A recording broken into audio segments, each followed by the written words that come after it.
All right, welcome to the Stoa. My name is Arran Rogerson, and I'm here with my co-host, Alyssa Polizzi. This is the third and final session in the Shadow Sensemaking series. The topic for today is aspiring to shadow sensemaking. So this is going to be a little more interactive than the last two, and a little more about what could this be, what's the potential here, how can we innovate in this space with these ideas? All right, so just a quick review of the last 2 weeks. What is the shadow? We went over these different layers of shadow and how it appears to us in different forms. So we have that personal layer of shadow, the repressed, the unseen, the denied, the me I cannot see. There's the relational shadow, what emerges between individuals, unknown or undesirable aspects of relationships. We have the collective shadow, which are aspects of communities or societies or systems that are denied or repressed or unknown. And then we have the metaphysics of the shadow, something that is part of a system but not fully integrated into that system.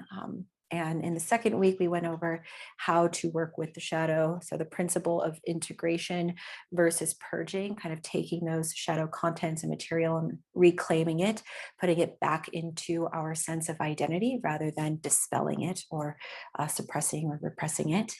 We went over different forms of shadow work like externalization, the imaginal, somatic work. We did 3-2-1 process, active imagination.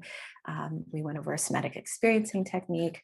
And all of this just to show that shadow work needs to be approached in different ways. And it can be overwhelming, it can be a bit dangerous or destabilizing. And this type of work needs to be approached in a more gradual, structured, and supportive manner.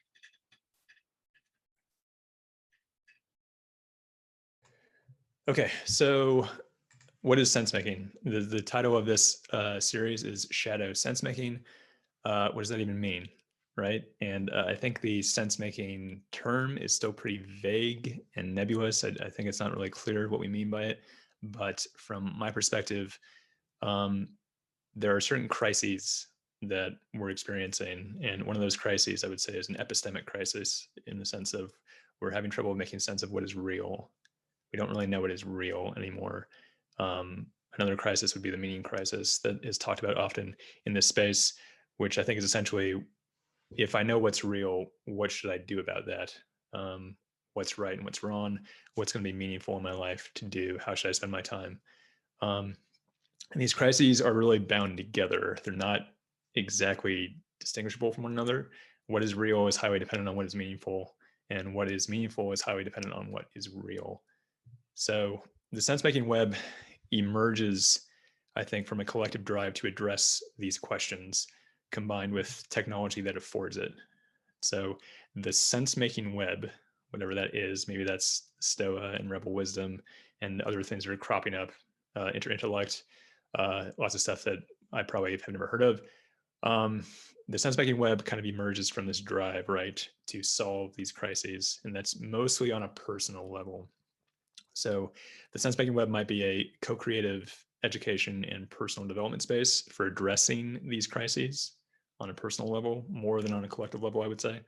Could also be thought of as like a research and development space for innovating new ways to address these crises. And so one of the problems I see in the sense-making web in this space is that a lot of our sense-making is very intellectual. It's very high up. It's very conscious, while our personal crises, I would say, are primarily unconscious and embodied. So if we have trouble making sense of what's real, I don't think it's just that we have not read enough books. I think it's often that we are actually in an embodied way, unconscious way, having trouble connecting to reality. And as far as meaning goes, if our lives don't feel meaningful, it's not just because we haven't watched Awakening from the Meaning Crisis. Like there's something in the body that is disconnecting you, dissociating you, fracturing you, making you feel like your life doesn't make sense or that you're not in the right place.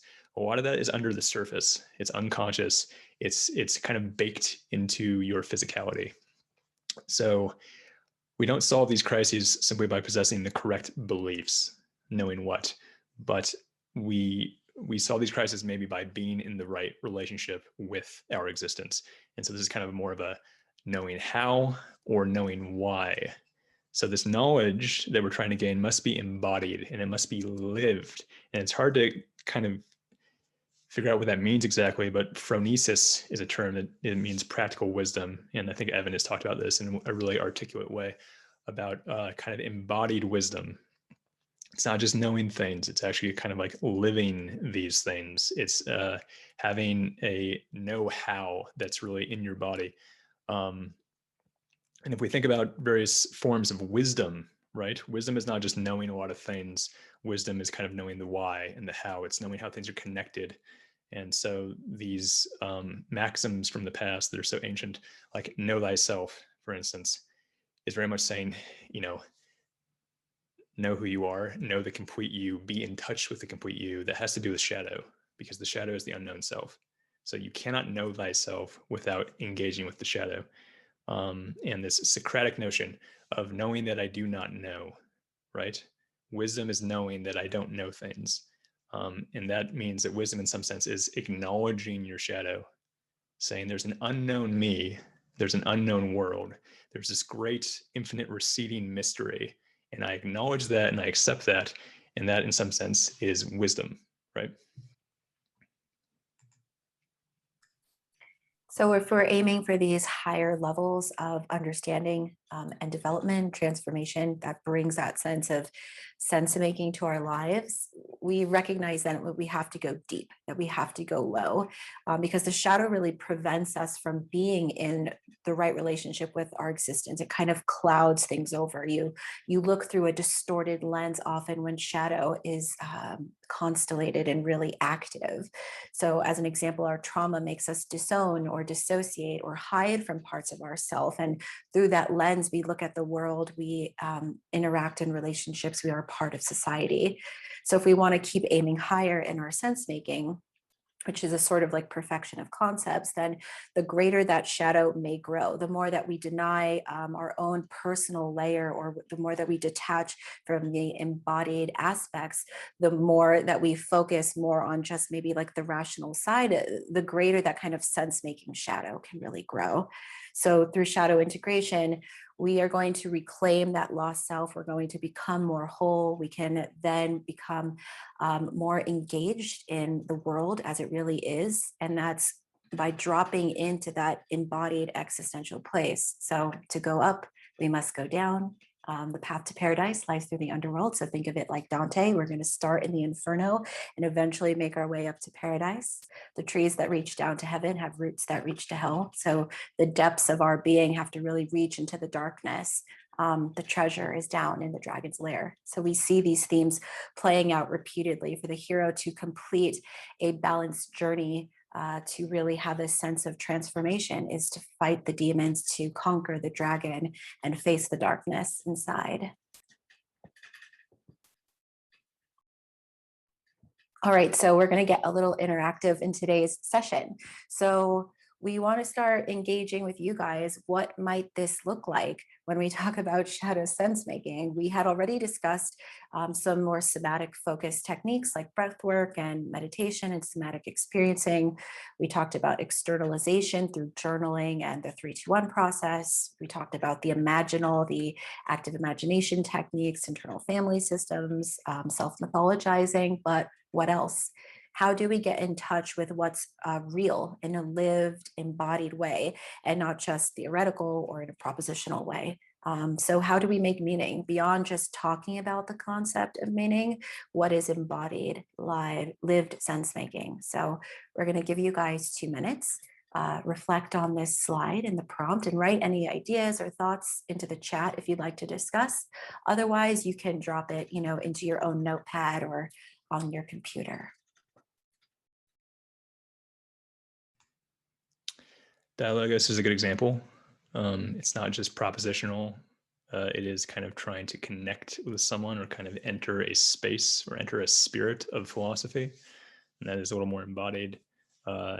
Role-playing games is something that I think is a good thing to point out. And that a lot of the things that we've done in Shadow Play, for instance, have kind of been tiptoeing into that realm.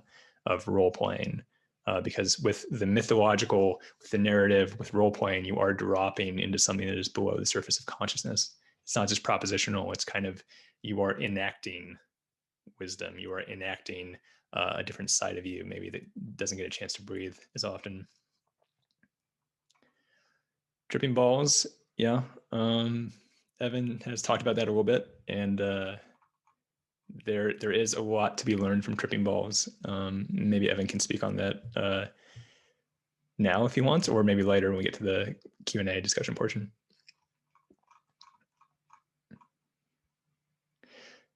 These are good though. So method acting, yeah. Acting, improv. There's all kinds of things that you kind of can get into that physicality and get into that below the surface kind of enactment that's not just having conversations, not just talking, right? Safe container, having a safe container is important. We will get to that part. Yeah, Brian's comment here, saying thoughts out loud. It's kind of amazing when you externalize even your own thoughts, not just by even journaling them and writing them down, but actually speaking to yourself, like driving in your car and just sort of allowing yourself to speak out. It's kind of incredible what different insights you get just from allowing yourself to really hear and speak clearly, or even to get into that kind of flow state where you just allow yourself to just kind of riff on whatever's coming up for you. So another good idea there. Okay, we'll move on. Any more ideas you have, just go ahead and throw them in the chat anyways. We're going to move on with the presentation, but okay, so this is all well and good, right? All these ideas, but the sense-making web has limitations. Whatever this is that we're doing right now, this has limitations for shadow work, right? And that makes things complicated. So one of those limitations is that the internet is disembodied and shadow is mostly in the body, right? So if we're going to do shadow work and the shadow is mostly unconscious, it's mostly here where I am in my life, in my body, it's how can this be on the internet and how can we work with it? And that makes it tough. And something that Zoom illustrates is that there's actually progress that can be made, right? So a text platform, a text forum is really disembodied. That's super disembodied. And that makes it really hard to get anything done in text. But you add video and audio like this, and you can see that we are actually more embodied on Zoom. I can see people's expressions. You can see my expressions. There is physical body language happening. There is more of a feeling of presence, right? So there is progress that can be made, but it is limited because we're not bodies on the internet. It's just sort of this strange digital, almost just like our egos being kind of broadcasted at each other. One of the other limitations is that there can't be any real expectation of what I would say is real community in these spaces. And Peter's talked about this a lot. You can get the experience of like communitas in these spaces, which is like there is this sort of resonance of people. You can kind of feel the energy of being with people. But again, because our bodies are not in digital space, we don't live on the internet. Even though a lot of people spend all day on the internet, they don't really live on the internet. So the idea that you can have a support system, a true support system in, let's say, the sense-making web, on the Stoa, at Rebel Wisdom, you can't really have a true support system because Rebel Wisdom, for instance, it can't sustain individuals who are not sovereign. Let's say if you have a serious, difficult background, if you have a lot of trauma, you can't really go into Rebel Wisdom and have the proper support there. They can't provide proper rehabilitation. They can't provide therapy to those who need it. These spaces don't make good support systems. At the same time, the internet is very transient, right? And this ties into this idea of not having community on the internet work very well, is that people come and go from these spaces like literally with the click of a mouse. You're here because you click your mouse and then you're gone. And anyone who's been hanging out at the Stoa for a while, like myself and Evan and Chris D and Ron, we know a lot of people who are like serious Stoa regulars and they just disappeared and they've never been back. And like, that's kind of weird, right? So that makes things complicated because you could develop working therapeutic relationships with people on the internet and then your partner could just disappear and you don't know why. And like, that's kind of weird, right? We even see this, in real life, in person, is that when you start to confront the shadow with other people, it's very tempting to just leave. It's just very tempting to stop talking to that person or to move away. And people do that, and they can. And that transience makes it difficult for people to really build sustainable long-term structures in which shadow work can happen, right? So that transience, that it makes things tough. That doesn't mean it's impossible, but these are limitations. So one way to think about these sense-making spaces, I would say, is like a study hall. It's better to think of a shadow study hall as opposed to a real community container. And what I mean by that is a study hall is a place where people go to work together in each other's presence, not necessarily to work on one shared project, and then they return to their respective lives, right? So everyone zooms into the Stoa, and we can all learn stuff, we can work, we can do personal development, but we still kind of return back to our real lives. So people might come, they might pick up some tricks here at the Stoa. Hopefully people are picking up tricks like in this session, for instance. Maybe they contribute tricks of their own. They have their own ideas they contribute to the sort of collective noosphere. And then they can bring those goodies back into their in-person communities. And that's kind of the way this needs to be interpreted. Shadow work on the internet should be a place where people come together and maybe do some work, but they still are kind of understanding that that work needs to come back with them into their own lives, and they need to deal with it there. So in that sense, trying to do serious collective interpersonal shadow work, it probably shouldn't happen in these spaces, and it probably can't. If you try it, it probably won't work very well. And you could even do some harm by trying to do like real serious like trauma work in these spaces. It might not be the proper place to do it. But you could still learn something and bring it back into your life, and even go talk to your therapist about it, or talk to your partner about it, and that can be helpful. So for a shadow study hall to function, let's say in a space like this, in the sense-making space, again, there needs to be sort of a minimum viable sovereignty, right? Some people should not be coming here to do shadow work because they need professional help. They should probably go into therapy instead. So if you're going to come and be a part of this shadow study hall, let's say, in these sense-making spaces, you need to be at least somewhat sovereign. You need to be able to sustain some difficult work. You need to have some experience doing self-work. There also needs to be intentionality and structure. It shouldn't just be kind of like loosey-goosey shadow work, right? There should be rules, there should be boundaries. That's very important. And there should be expectations that are very clear. Why are we here, and what are we trying to accomplish? What is the shadow work?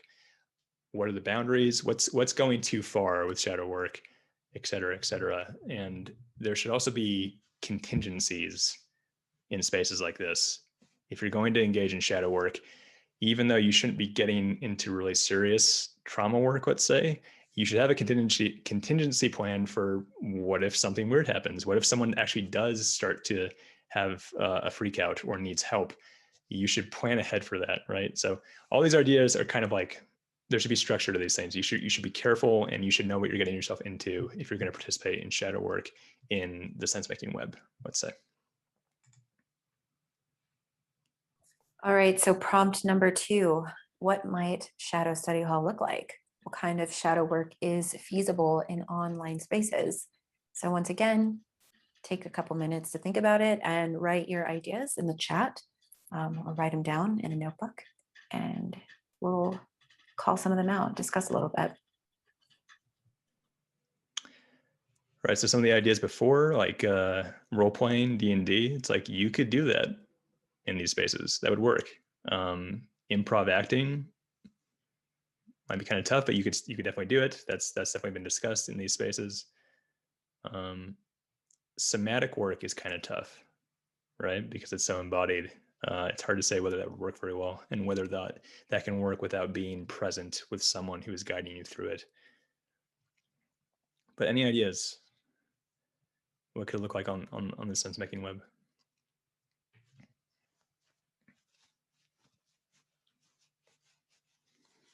Meditation, for sure.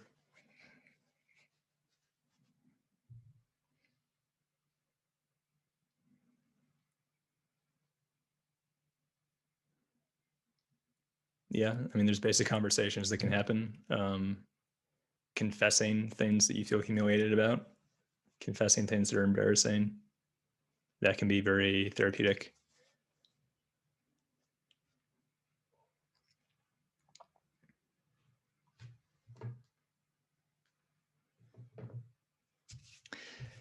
Anyways, any more ideas that come up, feel free to throw them in the chat. And yeah, I'm going to move on with some ideas in this space and some wacky ideas that maybe they could work, maybe they won't work so well. I'm not sure. So first of all, shadow work on the internet, shadow work in these sense-making spaces, there can be continued intellectual exploration, right? Just because we're saying there's too much talk and not enough embodied focus, that doesn't mean that there shouldn't be any talk, right? So what we're doing now, this is intellectual. This is not necessarily like embodied shadow work, but this is still useful, right? So there's all kinds of discussion that can still happen about the shadow that is useful. And so, I mean, discussing the metaphysics of the shadow, what is the shadow? How does it manifest in these different ways? How is it that there's a personal shadow and a collective shadow? What does that mean? So that's important to figure out. There's perspectives from different lineages to explore. I mean, Alyssa and I are coming from a very Jungian perspective on this, but there's integral, there's Christian ideas about the shadow, there's Buddhist ideas about the shadow. Probably every religious lineage, probably every culture has some sort of notion of something like the shadow. They certainly do in their mythology, at least. But what are those different perspectives? And just discussing theories behind modalities. I mean, we can discuss EMDR, right? We don't necessarily practice it here, maybe, because that might be hard, but it can still be discussed, and that's useful. And this is all in service of developing a kind of shadow literacy, right? The more we kind of explore this idea, the more we become literate in this concept of the shadow, and the more we can start to identify it in our lives. So what is the shadow like in this person that I'm interacting with, in this relationship that I have with my lover, in this group that I'm a part of, or this system that I'm sort of embedded into? Being able to understand the shadow as a concept, you'll start to see it everywhere. You start to see how it actually manifests in all these different ways that are really important to understanding how things work. And you can start to kind of ask these questions. When something is not working properly, or there's a problem, or something seems to be broken in some way, you can ask this question: what's the disintegrated thing here? Or what's the thing that's not being said? Or what's the thing that we were sort of aiming too high to see? And, you know, what's, just generally speaking, what is this sort of festering thing at the bottom that needs compassion and love and integration? So these questions can start to emerge, and the more we can recognize this in our reality, the more powerful we can become just to make sense of things, right? And so that really is like shadow sense making. Basic shadow work that can be done in the presence of others. Chris mentioned in the chat earlier that a lot of the stuff that we did at the Shadow Play series was probably worth, considering further for shadow sense making. And that's a lot of what we were drawing on as we designed those exercises, was with these principles in mind. What can be done in a group setting that doesn't push people too far into dangerous zones, so you start to get into things like group meditation or active imagination, journaling, utilizing tarot, but being able to discuss it and get different perspectives, dream workshops, dream interpretation, mythological play, internal family systems, the personal pantheons, which is other exercises that we've dabbled with in shadow play as well. Just things that allow us to sort of dip a little bit into that unconscious space, draw up some of that content, and yet still has a pretty structured, safe container so that we don't push ourselves too far into the edge, but can also engage others to gain some more perspective, or just to sit and be present with each other as we do this process.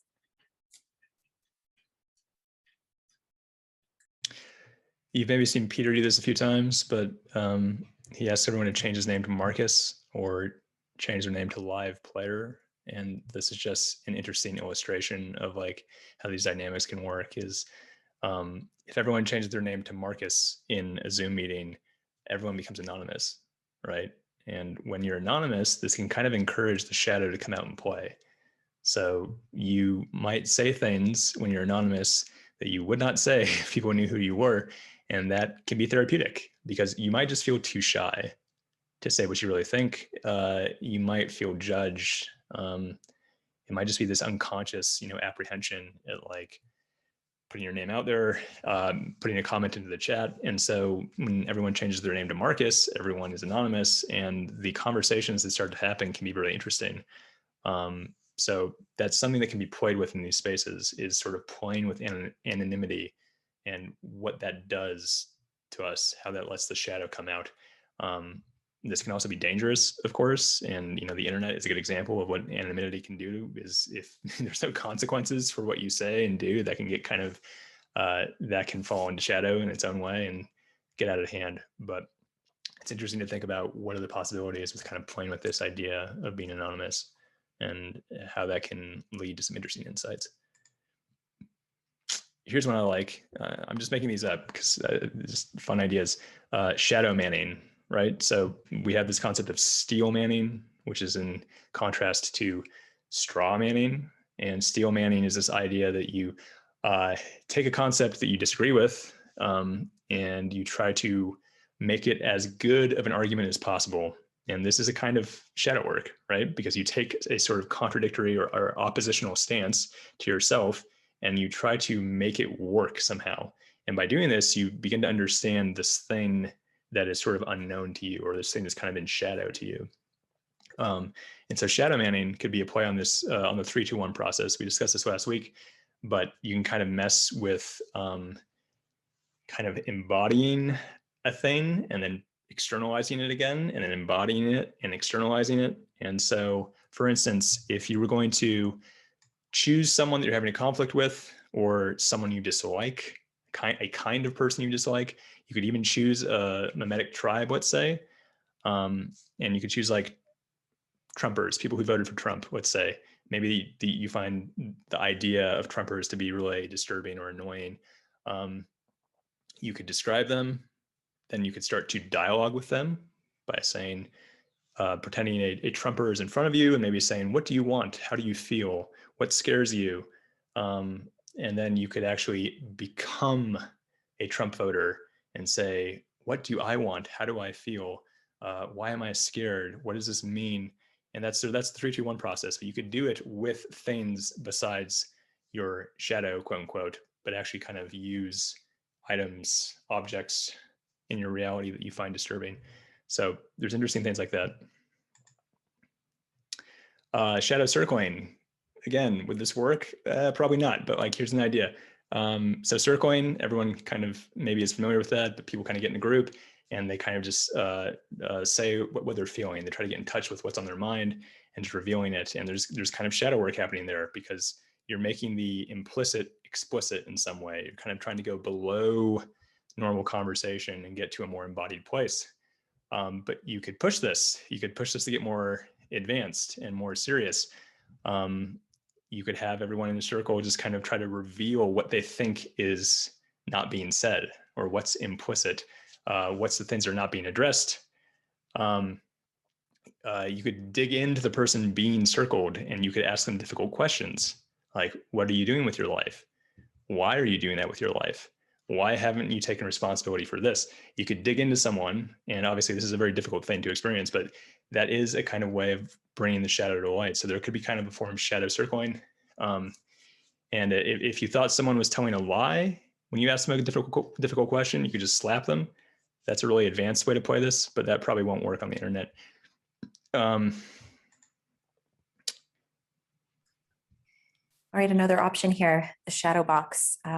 This is a concept about containment and creating that kind of safe space for shadow to be unleashed into an environment. So a group together can designate a container for addressing any type of interpersonal aspects that may emerge, and kind of say, like, let's save it for the shadow box, which might be a particular time in a meeting when you're going to get into conflict dynamics, concerns, grievances, We've spoken a little bit about this, but the idea of like that well-sealed container that can hold those really dynamic, often explosive aspects of shadow is really important on both personal and interpersonal and communal levels. Often when shadow is just left to run wild, has this sort of nature of that domino effect of once my shadow emerges, it can bring out some shadow aspects in you, and suddenly people have just moved into a space where they've kind of lost a sense of their own grounding. So the shadow box is a way to engage in these aspects of shadow work collectively, knowing that we have a safe container where it can be held, and then we'll close that box when we're done and return back to it at another time. Right. So containers for shadow work are very important. And as Alyssa is saying, this could be applied to all kinds of different scenarios, but the shadow can be difficult because it comes out at inappropriate moments, right? That's true on a personal level. It's true on an interpersonal level and a group level. Is there may be some weird conflict that emerges at a time where it's like you can't properly address it. You don't have the proper structure in place. You don't have the time or the energy to address this conflict that's going on. And so it's really important to kind of have a container of places where you can address shadow content. And that could be as simple as, having, for instance, a Zoom meeting that is specifically designed for people to air their concerns or their grievances or some conflict they're having and address it there. Otherwise, it could just explode out in ways that you don't know how to control. That's really inappropriate or just bad timing. So the idea of the shadow box, again, could be applied in all these different ways, but it's an important thing to think about. All right, so the conclusion is that the sense-making web, whatever that is emergent, it's new, it's very young, it's not clear what it wants to be yet, and there are all kinds of possibilities. But I do think that shadow work is an important piece of the puzzle for sense making. It's not clear what shadow sense making is or should be. It's not clear what kind of shadow work is appropriate in these spaces, but I do think it needs to be part of the ecology of these things as they grow. There needs to be some sort of room that's being made for shadow work to happen. Otherwise, your system, whatever that is that it's evolving, is going to become unhealthy, and it's going to build up negative energy that doesn't know where to go. So shadow work is important. And with this whole idea of being a live player, Peter throws that around a lot, but I think it's an important idea that it's important to innovate and experiment with these things and to experiment with what shadow sense making could be. And that was the point of this series. So that's it. And now it's time for Q&A or any discussion. Any thoughts anyone has, go ahead and unmute yourself, or any questions. You can throw in the chat too if you like. But yeah, I think this is something that's important to talk about. So have at it.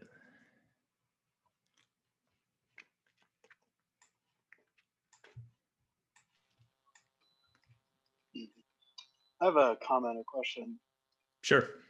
I recently sort of engaged in some weird shadow work, but it was like a sort of. He seems to be lagging out to me. I'm not sure if that's just me. Okay. I guess, yeah, like the more connections there are and the more different people. Oh, my internet is unstable. Yeah, we've missed most of what you've said, unfortunately. Okay.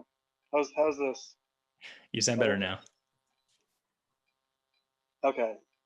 I guess what I'm saying is the more people you have, the more different, everyone has different shadows and different, each relationship, right? If two people, there's their relationship. If it's three people, and there's three. If there's four people, then there's like, I forgot how to do combinatorics, but like the number of connections and possible shadows goes up. Yeah. So it's like, how do you, yeah, I guess they would sort of have to address all those different kind of factors. Is that your question about sort of the collective shadow in general? Yeah, maybe. Yeah. Yeah, it's a difficult question. I mean, there's most of the ideas we have about shadow work are on a personal level, I would say, of as far as how do you work with your own shadow. And you can talk about a relational or interpersonal shadow, and that gets a little more complex because it's not just two people's personal shadows combined. It's like there's actually a sort of emergent thing that the relationship itself has a shadow. And what does that mean? So I might have trauma, Alyssa might have trauma, let's say, but our relationship has its own sort of unspoken, unseen, strange dynamics that we may or may not be conscious of. And that's a different thing to address. And it requires a different approach, different ideas, a different perspective. And as you scale up further and further, it gets more complicated. And so, as you said, groups are not only a collection of individuals, they're a collection of relationships. And there are relationships between relationships. Two people's relationship has a relationship with another two people's relationship, and then it gets complicated very quickly. And that's what makes collective shadow so difficult to address. What do you do? You have to come up with certain innovative ideas of what can be managed as far as collective shadow goes, while still understanding that each person has a responsibility to work with their own shadow. And that's tough. I mean, some of the ideas we put out there, I think, they make some sense, like the shadow box, the shadow container, as a place where you can go to sort of funnel the shadow content of the collective into a controlled area where you can deal with it and it's safe. But, otherwise it's tough. Society has a shadow. How do you integrate that? It's like, I don't know. And we're seeing that play out in this past year for sure. 2020 is a year of shadow. Did we integrate that shadow? I don't think so, but we'll see. Yeah, Kevin, I was curious as you were cutting out, so I didn't get to hear exactly about the situation you're in, but in mentioning that you're engaging in some shadow work and there might be other people involved, I think what's interesting with that dynamic at time is as you start to realize the kind of interrelated shadow dynamics that are present in a situation, all parties involved might not be fully ready to like enter into dialogue about shadow. And I have found, at least anecdotally, that it's incredibly important for like all players to be ready and willing to engage in these communications. And that can often cause a big roadblock when a few people are willing to kind of dive in and look at shadow or even talk about other aspects of shadow that they see, and others are like just extremely resistant.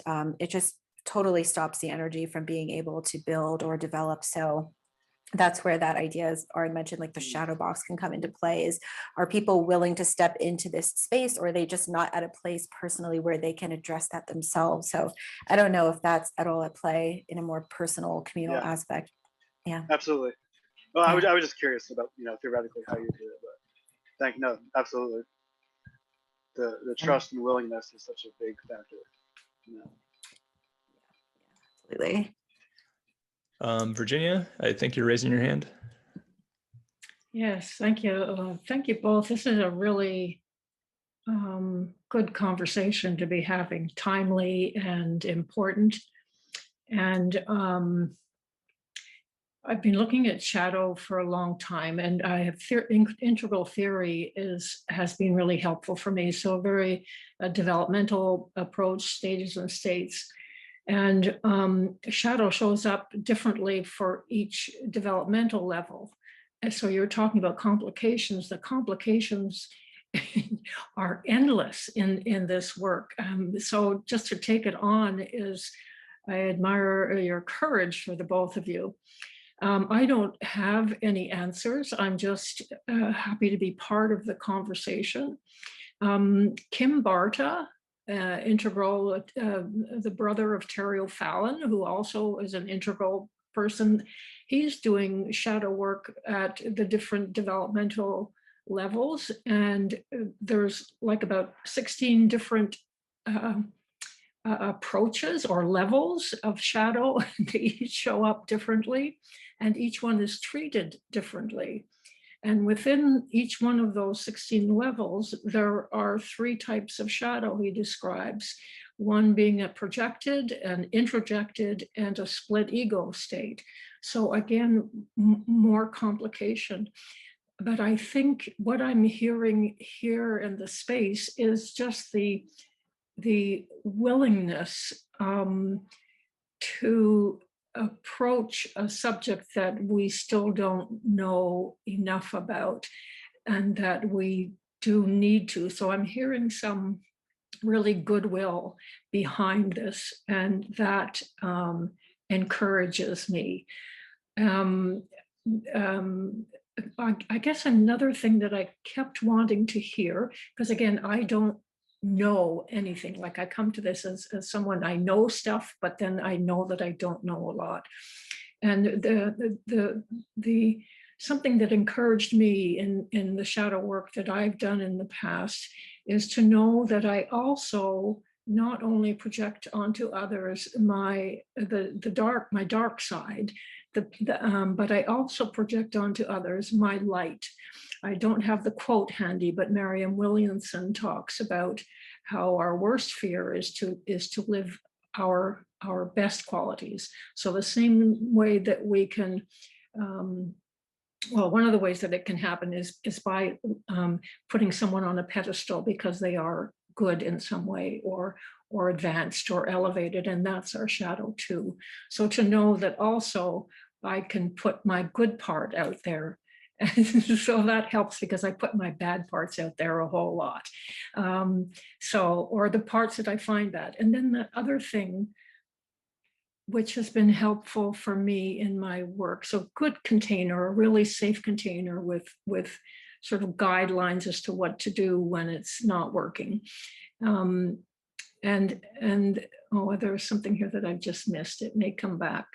It has to do with that, the good parts. So I'll come back on if it comes to me, but I just applaud you both. This is like super work, timely work, and that you recognize the complexity and that you recognize you don't have the answers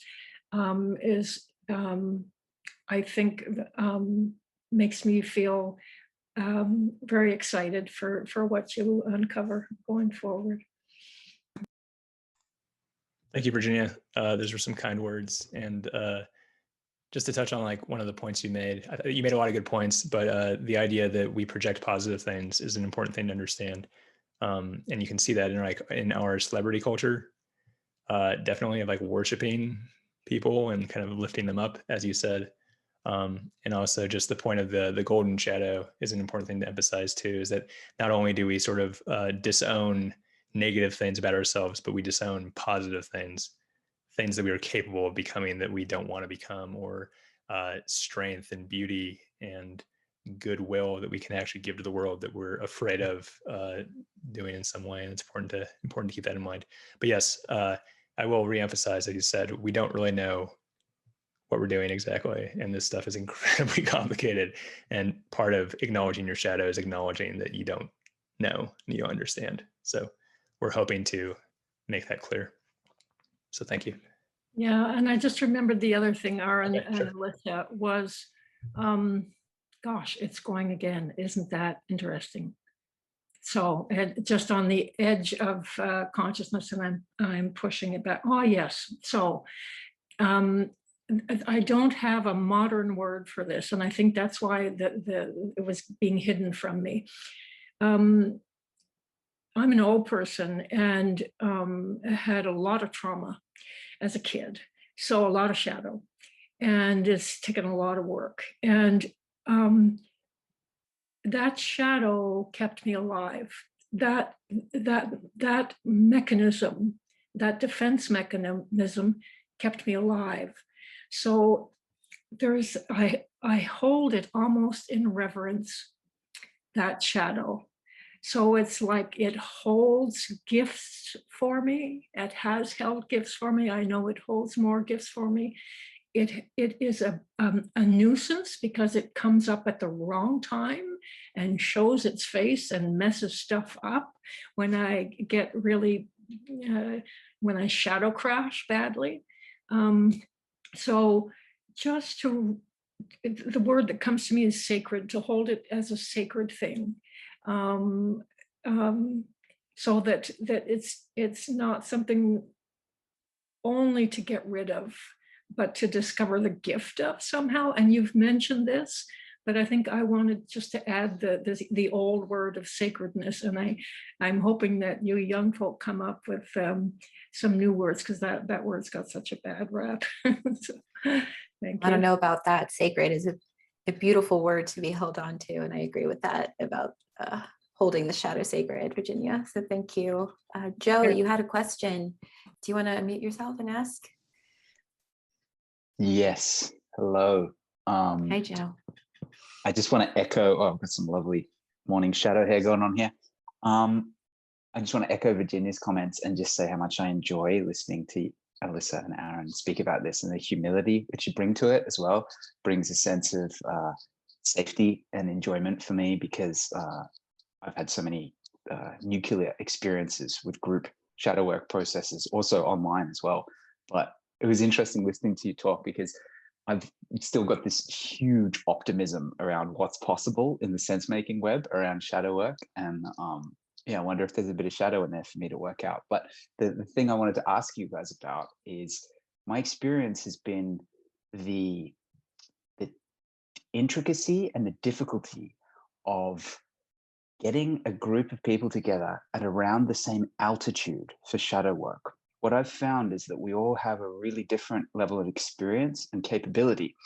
And even with minute differences in that, if you really start to go deep, there's a chasm as to how far people can go. And if you're the one with the most experience or the most ability to go deep, you then have to kind of hold quite a lot of space for the other people. And if you point things out in other people's shadow, if they're not so experienced, you can become a kind of symbol of that, and things can shift quite quickly. So like, the question I'm getting at is, how do we find the right group of people to sync in with, and how do we manage those differences in experience within shadow work contexts in the sense-making context? So yeah, interested in that. Go ahead, Arran. Okay. Yeah, it's a difficult question. You know, Alyssa and I are coming from a pretty tight-knit social group that I think has kind of failed in some ways. It doesn't sound quite as developed and intentional as what you were a part of, Joe, but still, I hope none of them are going to watch this. They probably won't, but who knows? I became a serious shadow container for a lot of people in our group. And that was precisely because of my drive to integrate the group shadow and my instinct to do that, and to say, like, there's something here that needs to be dealt with. There's something here that we're not speaking on. There's an elephant in the room that needs to be addressed. And like, let's work on this together, people. Like, let's do this. That backfired in a pretty serious way. And I became this shadow container where, like, it became clear that a lot of people were starting to project a lot of negativity and darkness onto me in a way that seemed really unfair. Because it's all love, right? It's all like trying to help. It's all for like the greater good. But you know, you got to be careful with this stuff, because most people are not ready for it. Even if they say they think they're ready for it, they're not, because they don't know what they're getting into, and that's tough. And you know, the part of your question, as far as how do you find the correct group at the correct altitude for doing shadow work with, it's like, yeah, that's a big fucking question. One of the ways you could do that is in a space like this. I think the sense-making web has more hope for finding people that are kind of at your level than probably the people you know in your real life, wherever you are, wherever you're located. Because something that draws people to the sense-making space, I would say, is a drive for shadow integration partly. They might not articulate it that way. They might not think of it that way, but it's true. They want to gain vision. They want to see. They want to be healthy. They want to be complete. So there is hope in this space for that, if there's hope for it at all. Because otherwise, yeah, if you were at a different level, if you are more resilient, if you've done more work on your own, you're just going to have to hold up everyone else's shadow and like absorb it almost and like take it onto yourself. And that just doesn't really work. So that's one thought. Maybe Alyssa has some more. I think the only other thing I wanted to add to that is that if you're looking to kind of build this in online space or in communal spaces, that there are ways to create these kind of, I don't know, sort of like depths of understanding, even like rules or, preparations that are needed to like enter into this specific contained zone. What comes to mind is like Peter is running the live players course with Rebel Wisdom right now. And part of engaging in that process where they do, a week on shadow, in addition to lots of other weeks of work, is that you've done some level of personal development, that you're not just starting at zero. And that's because they're trying to work at maybe a higher level of kind of building each other up and supporting the system and making sure that there is that minimum level of work that's been done. So I think, especially if you're looking to get into more of that like intermediate work with people, like it's important to have those conversations. Where are you at in your journey? Are you just starting out? How stable do you feel? How grounded? How off your emotional balance do you feel throughout the week? And maybe that there's a way to contain more beginner level kind of entering into the shadow sense making, and more intermediate advanced practices for those who have built their strength. You're not going to have like a white belt get into the ring with a black belt. It's just, they will be destroyed. And I think we need to consider the kind of emotional mental work that we do in a similar way. Is like, are we carrying the badges of our development with us? Let's be honest with ourselves in this space. And it's good to hold each other accountable too, in having that conversation to ensure that everyone's experience is at least as good as possible. Let's see, we're kind of running out of time here. We're going to go over the hour just to get to every question, but I think we need to kind of move through these. Evan, why don't you go next?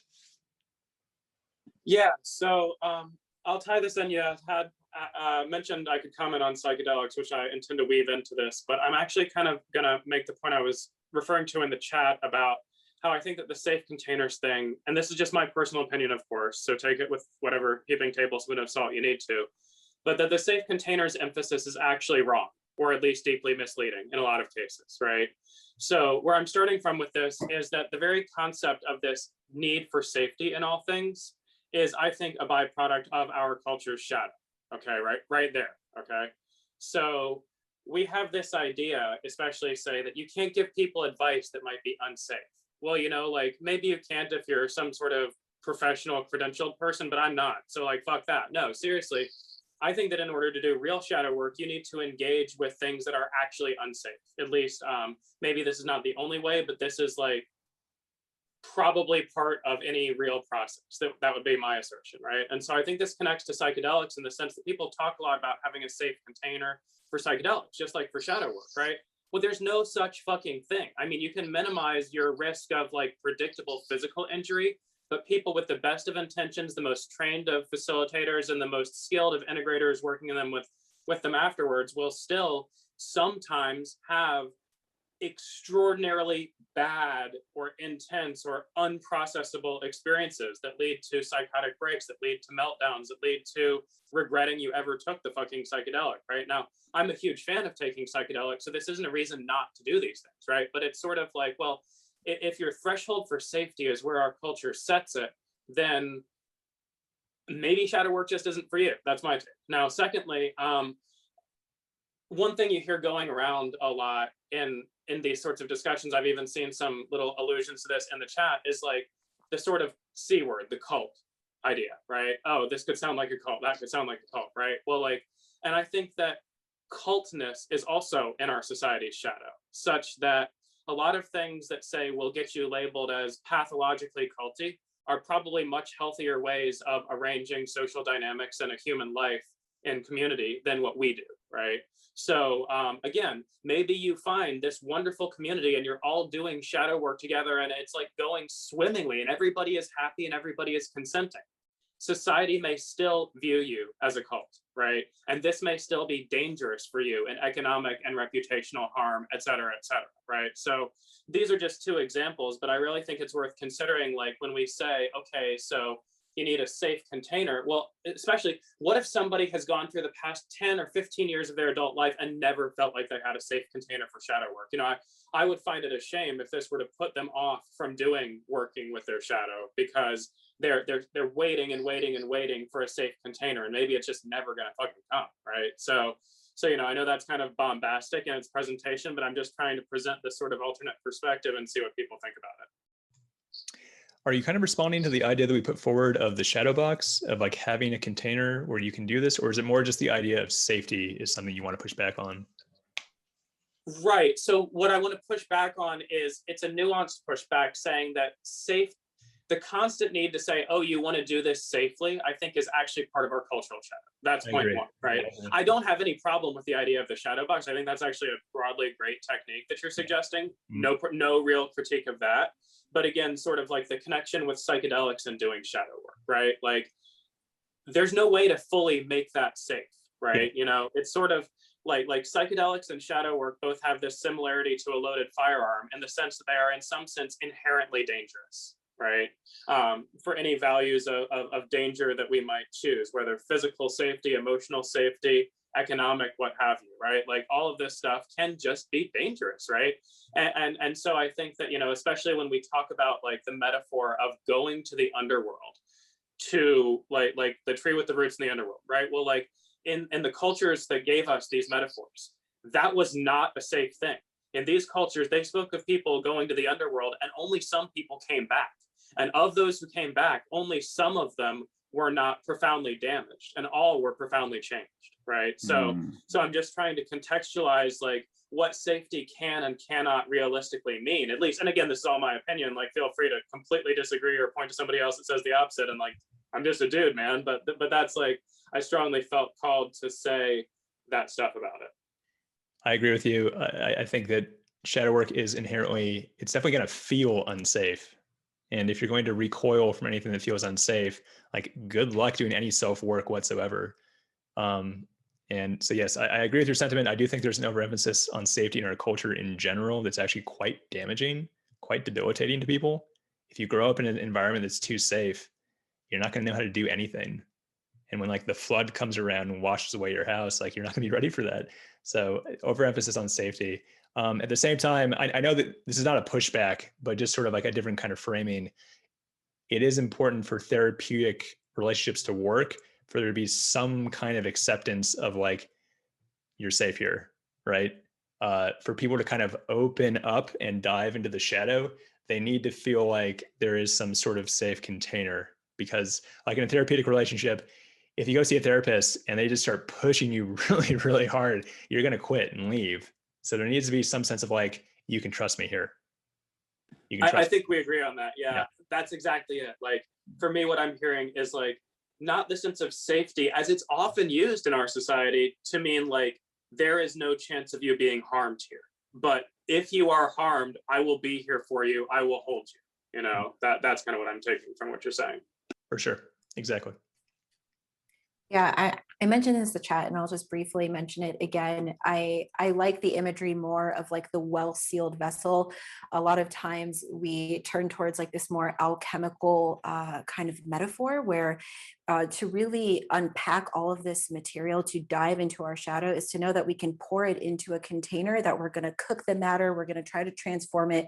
There's going to be this volatile process, but is the vessel going to hold, or is it going to shatter? And that sense of safety is knowing that the boundaries will be held, that the transmutation that needs to take place can actually happen, and that the forces can, you know, kind of butt heads and come together and rip apart and dissolve and coagulate. All that needs to happen. So that well-sealed vessel to me is more of a better terminology that I like to use rather than safety, because the overemphasis on safe spaces actually just generates more and more shadow. So thank you, Evan.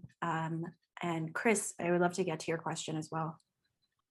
Yeah, so briefly touch upon like this cool conversation about safety. I think of it in terms of familiarity, whether it be familiarity with the structure, the roles, the rules, or the people involved. More people would be more likely be open to participation if there is some sort of familiarity that is established and they understand the rules and stuff. So with regards to my question about like dealing with the shadow of each mimetic tribe, I noticed I'm not as educated on some of the tribes than I am with others. And I'm finding it difficult for someone to connect with all the tribes while still remaining authentic. Do you think that it is possible for one person to engage with pretty much all the tribes, especially with our biases, our perspectives, our experiences? Have at it.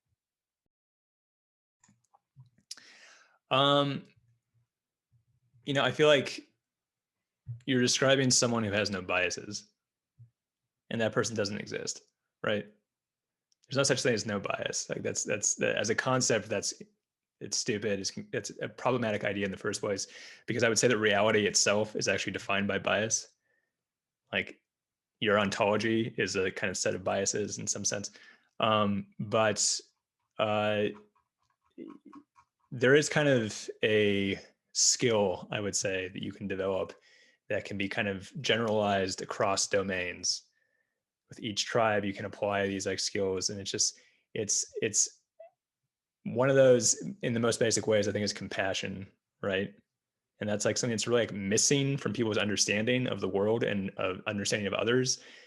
And part of this has to do with free will as well. Is like it's hard to say that anyone really knows what they're doing and intentionally is doing the wrong thing, or it's hard to say that anyone's actually evil, or it's hard to say that anyone even has free will at all. And like we're all maybe just kind of caught in this weird vortex where like you're on the left and I'm on the right, and we didn't choose that because we didn't choose our parents, and we didn't choose where we were born, and we didn't choose our genes.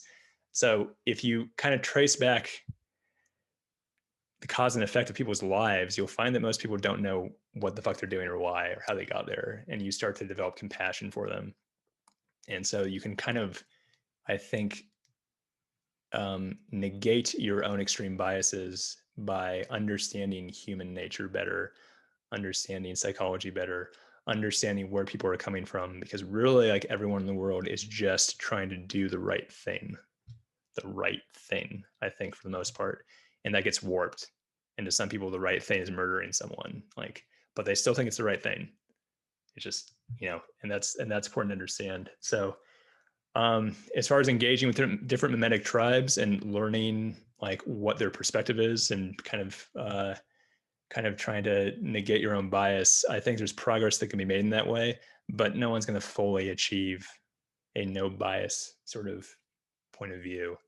And shadow work, I think an important part of shadow work is coming to understand other people's shadows and to forgive them for their shadows and to be compassionate towards their struggle with their shadow. And that's really the best most of us can do, I would say. So I know that doesn't really answer your question completely, but that's what I got.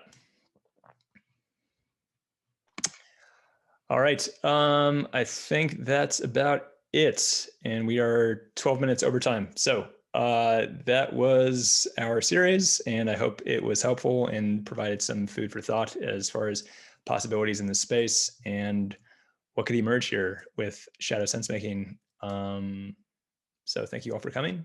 And I'm sure Alyssa and I will be back to the Stoa to do more stuff like this in the future, though we have nothing planned. Yeah.